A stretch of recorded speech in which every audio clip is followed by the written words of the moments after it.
ازيكم عاملين ايه؟ النهارده هنشرح يونت 10 من الصف الثاني الاعدادي الترم الثاني 2025.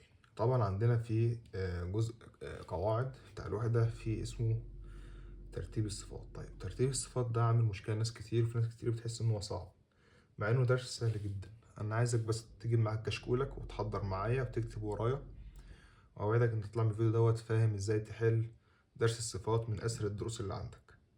طبعا انا مرتبهم لك جاهزين اهمت. اول حاجه عندنا description يعني الوصف، او سايز الحجم. يعني ممكن اجيب description اللي هو الوصف الشيء، او ممكن اجيب الحجم اللي هو حجم الشيء، زي مثلا اقول لك الحجم كبير big او صغير small. description بوصفه، اقول لك مثلا كلمه pretty جميل، او beautiful يعني جميل، اقول لك nice، اقول لك ugly. اي وصف ممكن اوصفه لك. طيب الشكل عندنا، طبعا شكل الحاجة دي طويلة عريضة رفيعة هكذا، يبقى ده اسمه الشكل، زي كلمة طول كلمة لونج.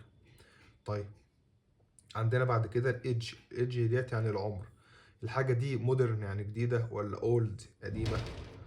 كولر ملونة مثلا أخضر أحمر. ماتيريال دي يعني المادة الخام. المادة الخام مصنوع منها ايه؟ مصنوع من القطن ولا الوول يعني الصوف، ولا مصنوع من الخشب وود. طب اخر حاجه عندنا نون اسم الشيء اللي احنا بنتكلم عنه.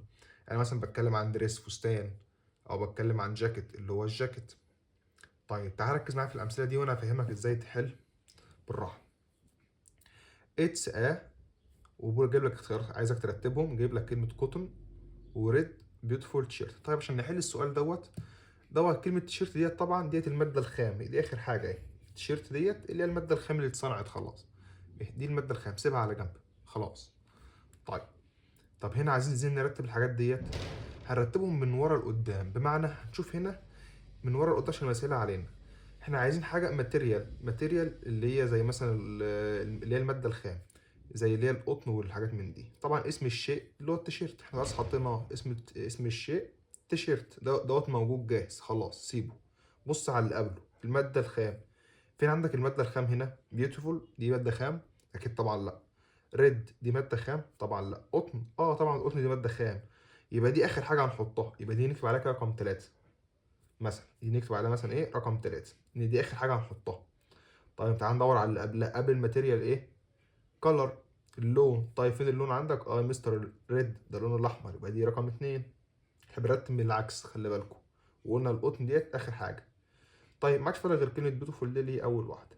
لو نشوف هنا قبل اللون عمر، مفيش هنا عمر. شكل، مفيش هنا شكل. سايز حجم، مفيش هنا حجم. ديسكريبشن وصف، بيوتيفول جميل، وصفها ان هي جميل. تعال بقى نرتبها كده تحتها. يبقى نبدأ بكلمة بيوتيفول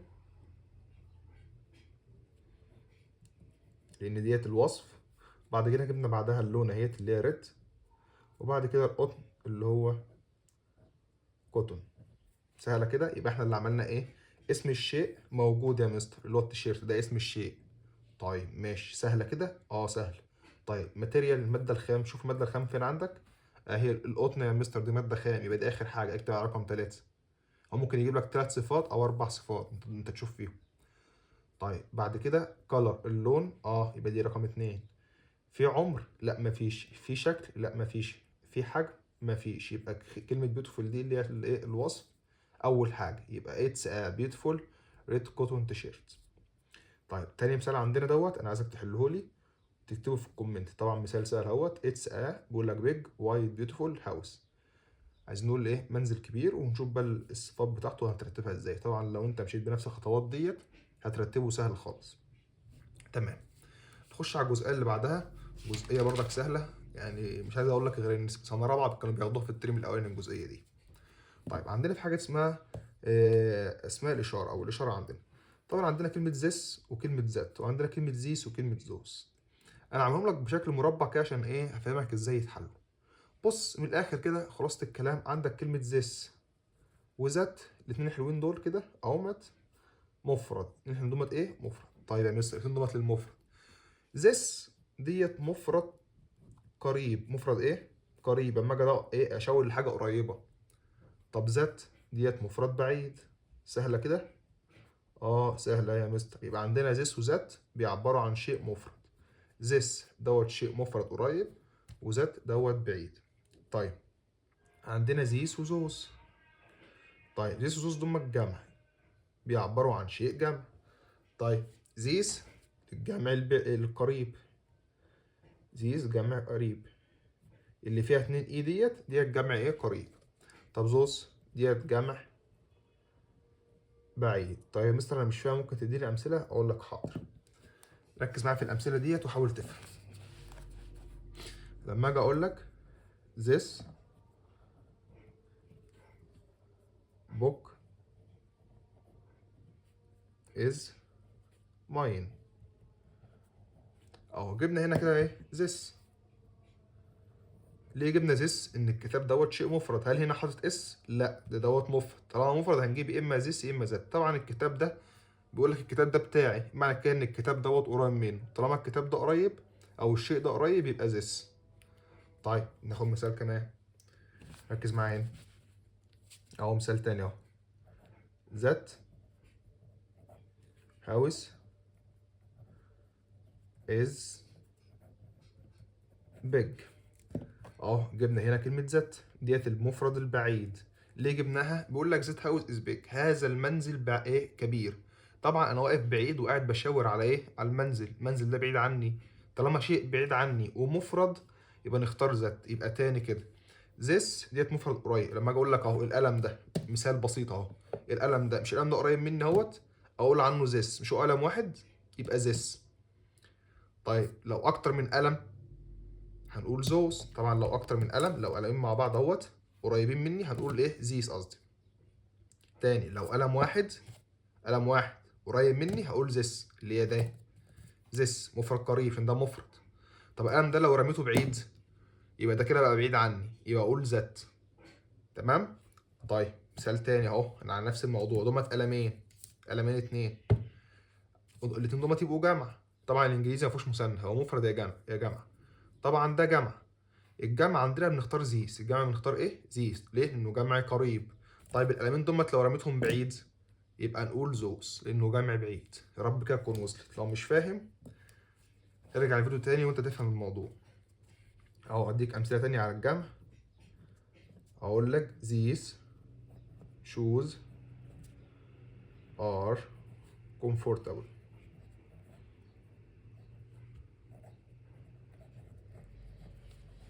ايه كده عندنا كلمه زيس اهيت ديت الجمع القريب.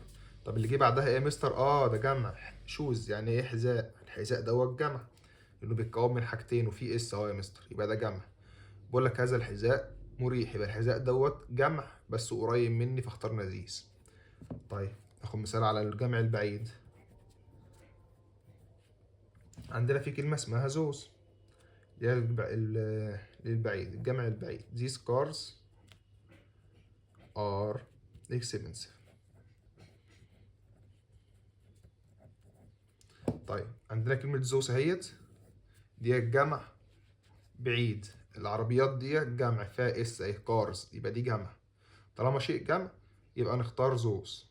بقول لك هذه العربيات غالية، طبعا العربيات دي بعيدة عني يبقى أكيد طبعا هنختار زوز. يبقى كده خدنا ترتيب الصفات واخدنا ايه؟ الإشارة. آخر جزئية عندنا جزئية سهلة خالص، عايزك بس تركز معايا. عندنا كلمة one وكلمة once. كلمة one ديت للمفرد وonce ديت للجمع. تعال ناخد أمثلة عليهم. هقول لك اهوت this shirt is old. I need a new. قلت لك كلمة once، بقول لك صححها لي. this t-shirt، التيشيرت دوت طبعا شيء مفرد صح؟ تيشيرت واحد، وجايب لك معاه كمان كلمة this بيأكد لك ان هو شيء واحد، لان قلنا كلمة this ديت مفرد قريب. بقول لك التيشيرت ده قديم. I need a new ايه؟ one. انا عايز واحد جديد. طبعا هنشيل الاس وتبقى one، تبقى كده بقيت صح، لان التيشيرت دوت شيء مفرد. طيب مثال تاني، these shoes are nice but I prefer the black one. بيقول لك صحح. طبعا عندك كلمة زيز ديت الجمع القريب، وعندك كلمة شوز ديت الجمع، وجايب لك كمان كلمة ار بيأكد لك ان هو جمع. طالما جمع يبقى هنشيل ايه، هنحط الكلمة 1 ديت اس تبقى وانز، وكده تبقى صح. كده احنا خلصنا الفيديو، وصلنا لحد اخر القاعدة عندنا. كده شرحنا يونت 10 للصف الثاني الاعدادي. يا رب الشرح يكون عجبك. متنساش تشترك في القناة، تفعل زر الجرس، وتبعت الفيديو لاصحابك عشان يستفيدوا. انتظرونا ننزل فيديوهات ايه اول باول باذن الله.